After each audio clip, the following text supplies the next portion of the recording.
Tara, ipapakita ko sa inyo kung paano kami nag-travel sa 6 countries. Gamit lang ang camper van sa loob ng 7 araw. Nagsimula kami sa Netherlands at natapos din kami sa Netherlands. Kung makikita nyo, pa-loop yung ginawa namin. Nag-flight kami from London to Netherlands, 1 oras lang ang biyahe.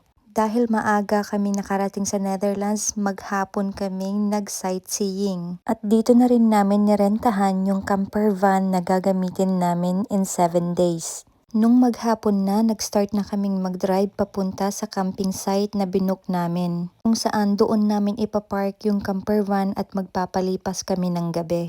Malapit na din pala kami sa border ng Netherlands at ng Belgium. Na umagahan, nag-start na kaming mag-drive papuntang Ghent, Belgium.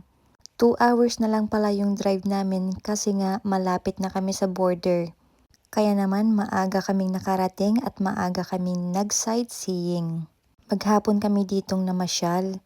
At pagdating ng hapon, nag-start kaming mag-drive na papuntang Dinant, Belgium kasi doon na yung papunta sa Luxembourg.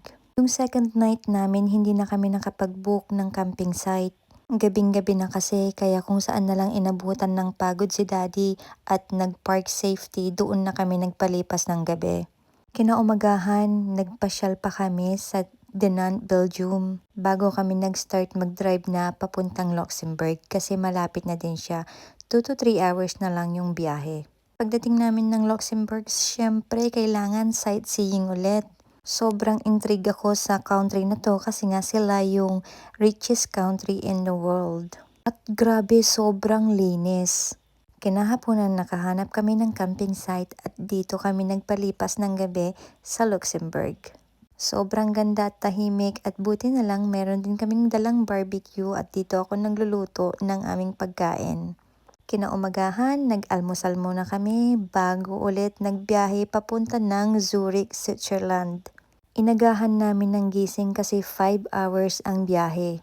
From Luxembourg to Switzerland, dadaan ka pa sa part ng France. Pero sobrang sulit naman ng biyahe namin. Tignan nyo naman, sobrang ganda.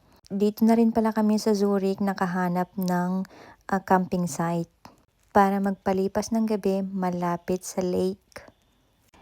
Medyo magtatagal pala kami ng Switzerland kasi gusto naming puntahan yung ibang lugar, hindi lang sa Zurich. Kaya 3 days kami dito sa Switzerland.